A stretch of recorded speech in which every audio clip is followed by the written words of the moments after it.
Assalamualaikum warahmatullahi wabarakatuh. Saya Rifki Jakarsyad dari jurusan Sistem Informasi semester 4 ingin mempresentasikan apa itu NAT, proxy server, dan DHCP server.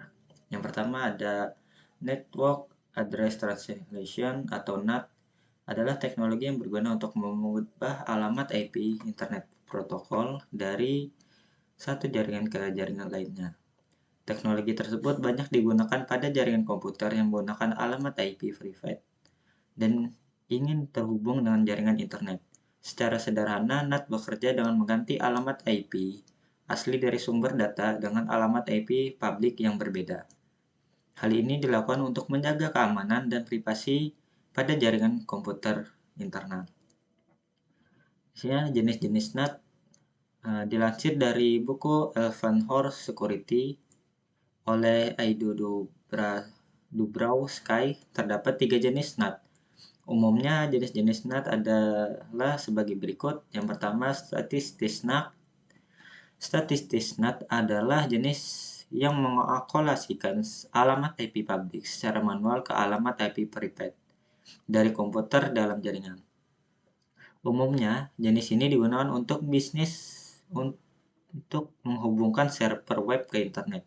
Artinya, pengguna dapat mengkonfigurasikan NAT secara manual untuk setiap mesin pada jaringan, sehingga setiap mesin memiliki alamat IP publik yang unik. Yang kedua itu ada Dynamic NAT. Dynamic NAT adalah jenis yang mengakolasikan alamat IP publik secara otomatis kepada mesin di dalam jaringan. Bisnis yang lebih besar menggunakan jenis ini karena dapat beroperasi dengan kumpulan alamat publik. Pada jenis ini, mesin di dalam jaringan akan diberi alamat IP publik secara dinamis. Apabila mesin tersebut memerlukan koneksi ke jaringan luar, pada Dynamic NAT, mesin di dalam jaringan menggunakan alamat IP private sehingga tidak terlihat oleh jaringan luar. Ketika mesin tersebut memerlukan koneksi ke jaringan luar, NAT akan mengakolasikan alamat IP publik yang tersedia dan dialokasikan secara dinamis ke mesin tersebut. Alamat IP publik yang dialokasikan akan tetap digunakan untuk mesin tersebut selama koneksi tetap berlangsung dan akan kembali tersedia setelah koneksi tertutup. Yang ketiga ada Port Address Translation atau PAT. Sebagai besar jaringan rumah yang menggunakan Digital Subscriber Line atau DSL atau modem kabel menggunakan jenis NAT ini, PAT adalah teknik Network Address Translation yang mengubah alamat port, sumber, dan tujuan dari paket data yang dikirimkan dari mesin di dalam jaringan. Tujuan utama dari penggunaan PAT adalah untuk memperluas jumlah mesin yang dapat terhubung ke internet melalui satu alamat IP publik. Dalam PAT, alamat IP mesin di dalam jaringan diganti dengan alamat IP publik dari router atau gateway jaringan. Ya, selanjutnya ada fungsi NAT. Penjelasan lebih detail mengenai fungsi NAT adalah sebagai berikut. Yang pertama, menerjemahkan alamat IP. Network Address Translation bekerja dengan menerjemahkan alamat IP lokal menjadi alamat IP publik. Ketika perangkat di jaringan lokal tersebut ke internet, alamat IP asli dari perangkat akan diganti dengan alamat IP publik sehingga data dapat dikirim dan diterima di internet. Yang kedua, meningkatkan keamanan dengan menyembunyikan alamat IP lokal. Network Address Translation dapat meningkatkan keamanan jaringan.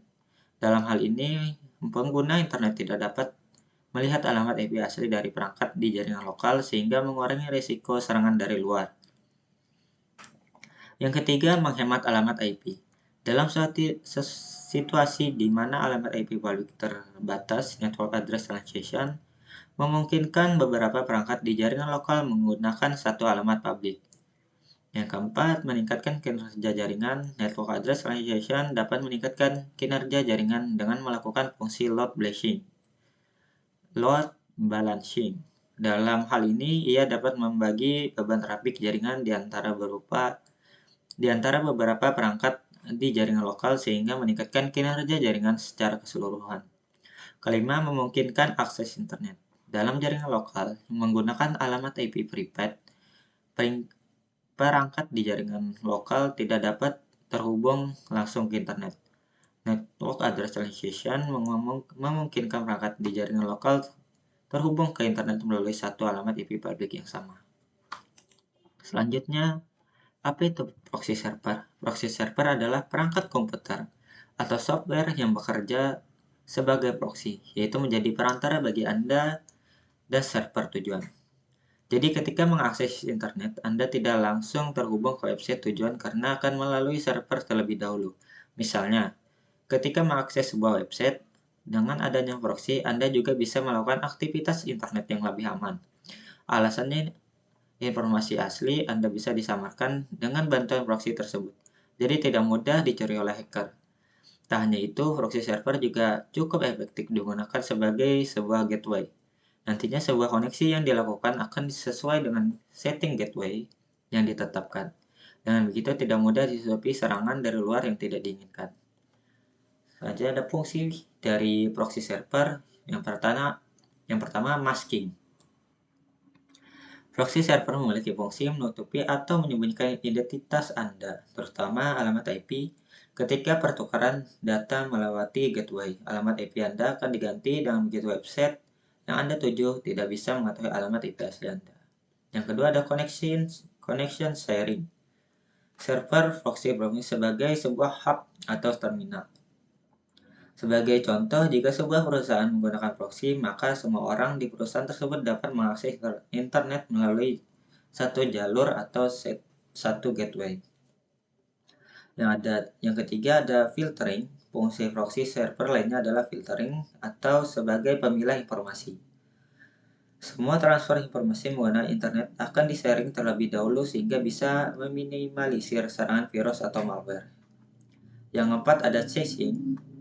Proxy server juga berfungsi untuk caching, artinya data sementara dari aktivitas internet akan disimpan di server. Selanjutnya ada DHCP server. DHCP server atau Dynamic Host Configuration Protocol Server adalah sebuah perangkat lunak atau layanan di jaringan komputer yang memberikan pengaturan konfigurasi jaringan otomatis kepada perangkat klien yang terhubung ke jaringan tersebut. Umumnya DHCP digunakan untuk mengakolasikan alamat IP yang dimaksudkan IP address di dalam sebuah jaringan. Jika tidak menggunakan DHCP, alamat IP harus diberikan secara manual ke setiap komputer dalam jaringan lokal. Jika DHCP diaktifkan dalam jaringan lokal, semua komputer yang terhubung ke jaringan akan secara otomatis mendapatkan alamat IP dari server DHCP. Selain alamat IP, DHCP juga dapat memberikan banyak parameter jaringan lainnya, seperti gateway, default, dan server DNS. Fungsi DHCP server. Yang pertama, memberikan alamat IP unik kepada perangkat klien untuk komunikasi di jaringan. Memberikan informasi tambahan seperti subnet mask, gateway default, dan DNS server kepada perangkat klien. Yang ketiga, mengurangi kinerja manual administrator dalam konfigurasi perangkat klien yang dapat mencegah konflik alamat IP dan menugaskan alamat IP yang belum digunakan. Cara kerja DHCP server. Yang pertama, IP request. Ketika sebuah perangkat klien terhubung ke jaringan dan membutuhkan konfigurasi alamat IP, perangkat tersebut mengirim permintaan IP ke DHCP server. Yang kedua, IP offer. Setelah menerima permintaan IP dari perangkat klien, maka akan menawarkan alamat IP yang tersedia kepada perangkat klien. Ini dilakukan dengan mengirimkan pesan penawaran yang berisi informasi tentang alamat IP yang disediakan. Yang ketiga ada IP selection. Perangkat klien akan memilih salah satu penawaran IP yang diberikan. Setelah memilih, perangkat klien mengirimkan pesan pemilihan yang berisi pilihan alamat IP yang dipilih. Yang keempat ada IP acknowledge. Setelah menerima pesan pemilihan dari perangkat klien, maka akan memberikan pengakuan acknowledgement kepada perangkat klien. Pengakuan ini berisi konfirmasi bahwa alamat IP yang dipilih oleh perangkat klien telah disetujui dan diberikan ke perangkat tersebut. Selain itu, pesan pengakuan juga berisi informasi konfigurasi jaringan seperti subnet mask, gateway default, dan server DNS. Sekian presentasi dari saya. Assalamualaikum warahmatullahi wabarakatuh.